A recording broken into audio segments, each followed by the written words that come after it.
అందరికీ శుభోదయం. Please subscribe Pathu tech channel, like it and share it. ఈరోజు మనం ఈ వీడియోలో how to edit and approve this data in DDO HM or MEO login.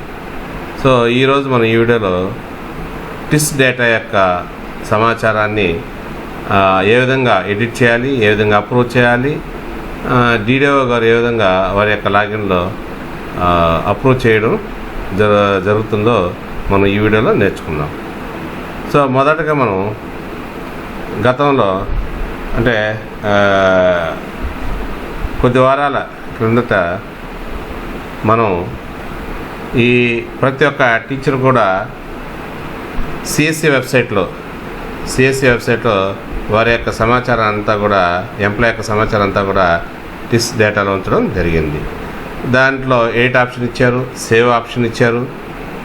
ఆ విధంగా తమ యొక్క డేటాను ఎంటర్ చేయడం, దాంట్లో ఏమైనా లోపాలు ఉంటే మరలా ఎడిట్ చేసుకోవడం, సేవ్ చేసుకోవడం జరిగింది.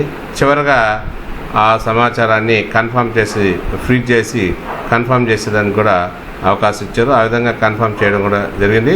రెండవసారి కూడా టిస్ డేటాని ప్రతి ఉపాధ్యాయుడు ఓపెన్ చేసి, అంటే టైం ఇచ్చారు, మరి దాంట్లో ఓపెన్ చేసి ఎడిట్ చేసి మళ్ళీ సేవ్ చేసి మళ్ళీ కన్ఫర్మ్ చేయడం కూడా జరిగింది. అయితే ఇప్పుడు ప్రస్తుతానికైతే ఈ టీచర్ల యొక్క టిస్ డేటాను అప్రూవ్ చేసేదానికి DDO లాగిన్లో, అంటే HM లాగిన్ కానీ లేదా MEO లాగిన్లో కానీ ఇవ్వడం జరిగింది.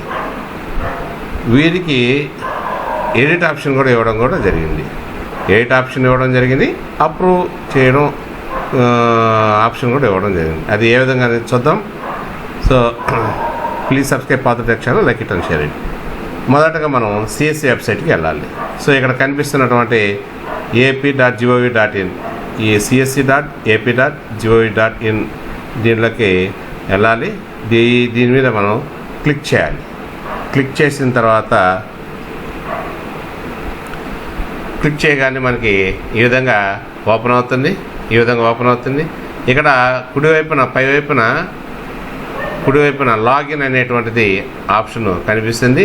దీని మీద మనం క్లిక్ చేయాలి. క్లిక్ చేయగానే మనకి ఈ విధంగా ఓపెన్ అవుతుంది. ఇక్కడ యూజర్ నేమ్, పాస్వర్డ్ అడుగుతుంది. యూజర్ నేమ్ అంటే ఇక్కడ టీచరు డేటాని ఎంటర్ చేసేటప్పుడు, అప్డేట్ చేసేటప్పుడు టీచర్ యొక్క యూజర్ నేమ్ వాడాలి. ప్రస్తుతం అయితే DDO యొక్క యూజర్ నేమ్ వాడాలి. సో ఎందుకంటే ఇప్పుడు చేసేది DDO గారు కాబట్టి DDO గారి యూజర్ నేమ్ ఇవ్వాలి. తర్వాత పాస్వర్డ్, వారు ఏర్పాటు చేసుకున్నటువంటి పాస్వర్డ్ని ఇక్కడ ఇచ్చి, ఇక్కడ ఉన్నటువంటి క్యాప్చాని గుర్తించి దాన్ని ఇక్కడ ఎంటర్ చేయాలి. ఎంటర్ చేసిన తర్వాత సైన్ ఇన్ మీద క్లిక్ చేయాలి. సైన్ ఇన్ మీద క్లిక్ చేయగానే ఇక్కడ మనకి dash board, PTM dash board, MIS reports, services, logout కనిపిస్తాయి. మనకి ఇప్పుడు సర్వీసెస్ అనే ఆప్షన్ మీద క్లిక్ చేస్తాం. సర్వీసెస్ అనేటువంటి ఆప్షన్ మీద క్లిక్ చేయగానే R6 టిస్ అప్రూవల్స్ అనేటువంటిది మనకి ఇక్కడ కనిపిస్తుంది. R6లో టిస్ అప్రూవల్స్ అనేటువంటి దీని మీద మనం క్లిక్ చేస్తాము. క్లిక్ చేయగానే employee information system, EIS employee information system అనేటువంటిది ఇక్కడ ఓపెన్ అయింది.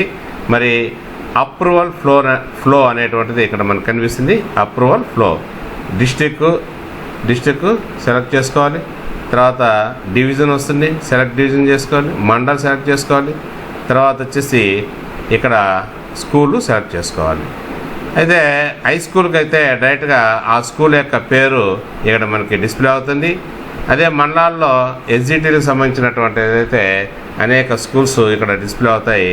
సో ఇక్కడ దీన్ని క్లిక్ చేసి ఏ స్కూల్కి అయితే మనం చేయాలనుకుంటాం ఆ స్కూల్ని సెలెక్ట్ చేసుకుని ఇక్కడ గో మీద క్లిక్ చేయాలి. గో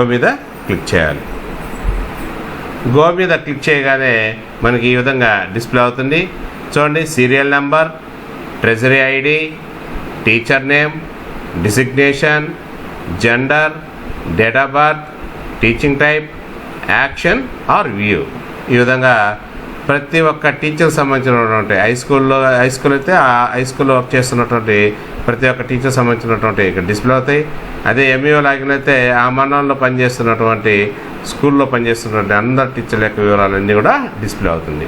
ఇప్పుడు సపోజ్ మనం మొదటి ఎంప్లాయీకి ఇక్కడ ఉన్నటువంటి ఎంప్లాయీకి మనం ఎడిట్ చేయాలి. ఇక్కడ దాన్ని సెలెక్ట్ చేసుకుని ఎడిట్ డీటెయిల్స్ మీద క్లిక్ చేసినట్లయితే ఆ ఎంప్లాయీ యొక్క డీటెయిల్స్ అంతా కూడా మనకు కనిపిస్తాయన్నమాట. సో ఆ డీటెయిల్స్లో బేసిక్ డీటెయిల్స్ కనిపిస్తాయి, ఎడ్యుకేషన్ డీటెయిల్స్ కనిపిస్తాయి, అపాయింట్మెంట్ డీటెయిల్స్ కనిపిస్తాయి, తర్వాత ట్రాన్స్ఫర్ డీటెయిల్స్ కనిపిస్తాయి, ప్రొఫెషనల్ డీటెయిల్స్ కనిపిస్తాయి అన్నమాట. అయితే ప్రతి ఒక్క విషయంలో అంటే ఆ ఎంప్లాయ్ యొక్క ఉదాహరణకు బేసిక్ డీటెయిల్స్ ఓపెన్ చేసామనుకోండి, బేసిక్ డీటెయిల్స్ అంటే కనిపిస్తే ఇక్కడ బ్లర్ చేస్తున్నాం మనం, అంటే కనిపించకూడదని, అవి ఇతరులు కనపడకూడదు కాబట్టి ఒక విషయాలు బ్లర్ చేసాము. అయితే ఇక్కడ చూడండి హోమ్ ఉంది, సేవ్ ఉంది, నెక్స్ట్ ఉంది. మనం గతంలో ప్రతి ఉపాధ్యాయుడు కూడా చేసేటప్పుడు ఇవన్నీ ఆప్షన్లు ఉన్నాయి. అయితే ఇప్పుడు డీడీఓ గారు లాగిన్లు ఉన్నాయి. ఇప్పుడు టీచర్కి అవకాశం లేదు, డీడీఓకి ఇచ్చినారు, డీడీఓ లాగిన్లు చేయాలి. అయితే ఇక్కడ చూడండి, సపోజ్ ఈ ఉపాధ్యాయుడికి ఏదైనా మార్పులు చేర్పులు చేయాల్సి వస్తే ఆ ఉపాధ్యాయుడి దగ్గర హార్డ్ కాపీ తీసుకొని దాని దగ్గర పెట్టుకొని ఎక్కడైతే మార్పులు చేయాలో దాన్ని రౌండప్ చేసుకొని ఆ మార్పుల్ని ఇక్కడ ఆన్లైన్లో ఇక్కడ ఎడిట్ అనే ఆప్షన్ మీద క్లిక్ చేసి, ఇక్కడ ఎడిట్ ఆప్షను దీని మీద క్లిక్ చేసి ఎడిట్ ఏదైతే చేయాలో చేసుకొని ఇక్కడ సేవ్ మీద క్లిక్ చేయాలి. అప్పుడు సేవ్ అవుతుంది. సేవ్ అయిన తర్వాత మనకి ఓకే అని అనిపించినట్లయితే నెక్స్ట్ దాని మీద క్లిక్ చేయాలి. ఈ విధంగా ప్రతి దాంట్లో కూడా అంటే బేసిక్ డీటెయిల్స్లో కానీ, ఎడ్యుకేషన్ డీటెయిల్స్లో కానీ, అపాయింట్మెంట్ డీటెయిల్స్లో కానీ, తర్వాత వచ్చేసి ఈ విధంగా అన్నింటిలో కూడా ట్రాన్స్ఫర్ డీటెయిల్స్లో కానీ, ప్రొఫెషనల్ డీటెయిల్స్లో కానీ అన్నింటిలో కూడా ఈ విధంగా ఎడిట్ ఆప్షన్ ఒకవేళ ఎడిట్ చేయాల్సి వస్తే ఏదైనా తప్పులు పోయి ఆ ఉపాధ్యాయుడికి సంబంధించి దాన్ని ఎడిట్ ఆప్షన్ ద్వారా ఎడిట్ చేసుకొని సేవ్ చేసుకొని నెక్స్ట్ మీద క్లిక్ చేయాలి. సో ఇక్కడ మనం ఇక్కడ రౌండప్ చేస్తున్నాం చూడండి, ఇది ఎడిట్ ఆప్షను. ఇది ముందు ఎడిట్ చేయాలంటే ఉపాధ్యాయుని యొక్క వివరాలు ముందు దీన్ని క్లిక్ చేసి ఎడిట్ చేసుకొని తర్వాత సేవ్ చేసుకొని నెక్స్ట్ కొట్టాలి. ఈ విధంగా వరుసగా చేసుకుంటూ రావాలి. ఈ విధంగా వరుసగా చేసుకొని వచ్చిన తర్వాత చివరిగా ప్రొఫెషనల్ డీటెయిల్స్ దగ్గర మనకి ఈ విధంగా కనిపిస్తుంది. సో ఇది ప్రివ్యూ బటన్ అన్నమాట, ప్రివ్యూ బటన్. సో ఇంతకుముందు వరకు చూడలేం మనం, లాస్ట్ పేజీలో మాత్రం ప్రివ్యూ బటన్ చూస్తాము. ఇదంతా మనం సేవ్ చేసిందంతా ఒకసారి చెక్ చేసుకోవాలి కాబట్టి ఈ ప్రివ్యూ బటన్ మీద క్లిక్ చేసుకోవాలి. ప్రివ్యూ బటన్ మీద క్లిక్ చేయగానే ఆ ఎంప్లాయీ సంబంధించినటువంటి డీటెయిల్స్ అన్నీ కూడా మనకి పీడిఎఫ్ రూపంలో ప్రత్యక్షమవుతాయి. దాన్ని ఒకసారి చెక్ చేసుకొని కన్ఫామ్ అంటే అంతా డీటెయిల్స్ అన్నీ కూడా కరెక్ట్గా ఉన్నాయని అనిపించినట్లయితే అప్పుడు మనము కన్ఫామ్ చేయాలి. ఇక్కడ చూడండి, ఈ దిగువన ఇది పైనంతా బ్లర్ చేస్తున్నాం అనుకోండి, ఆ విషయాలు మీకు కనపడకూడదు కాబట్టి వేరే వాళ్ళ డీటెయిల్స్. సో ఇక్కడ బ్యాక్ ఉంది, ప్రింట్ ఉంది, అప్రూవ్ ఉంది. మనకి కన్ఫర్మ్ అనేటువంటిది ఉండేది ఎంప్లాయ్ చేసేటప్పుడు. అయితే ఇప్పుడు డీడీఓ లాగిన్లో అప్రూవ్ అనేటువంటిది ఉంది. సో ప్రింట్ ఆప్షన్ ఇచ్చేసుకొని ప్రింట్ తీసుకోవచ్చు. తర్వాత ఆ ఉపాధ్యాయుడి యొక్క అన్ని వివరాలను కూడా కరెక్ట్ అనిపించినట్లయితే ఈ అప్రూవ్ బటన్ మీద క్లిక్ చేసినట్లయితే అంతటితో అది అప్రూవ్ అయిపోతుంది, ఆ డీటెయిల్స్ అన్నీ అప్రూవ్ అయిపోతాయి. సో ఈ విధంగా డీడీఓ గారు లాగిన్లో అటు ఎంఈఓ కానీ ఇటు హై స్కూల్ హెచ్ఎం కానీ వారి యొక్క టీచర్ల యొక్క డేటా మొత్తం అంతా కూడా టీచర్ ఇన్ఫర్మేషన్ సిస్టమ్ లేదా ఎంప్లాయీ ఇన్ఫర్మేషన్ సిస్టమ్ ఈఏఎస్లో ఉన్నటువంటి డేటా అంతా కూడా కరెక్ట్ చేసుకొని అప్రూవ్ చేసుకోగలరు. సో ఈ విధంగా ప్రతి టీచర్ యొక్క విషయాలన్నింటినీ కూడా డీడీఓ గారు అటు హెచ్ఎం కానీ హై స్కూల్ హెచ్ఎం కానీ ఇటు ఎంఈఓ మండల ఎంఈఓ కానీ అప్రూవ్ చేసుకొని అంతటితో ఆ కార్యక్రమాన్ని ఆన్లైన్లో పూర్తి చేసుకోవాలి. Please subscribe Padu Tech channel, like it and share it. Thank you.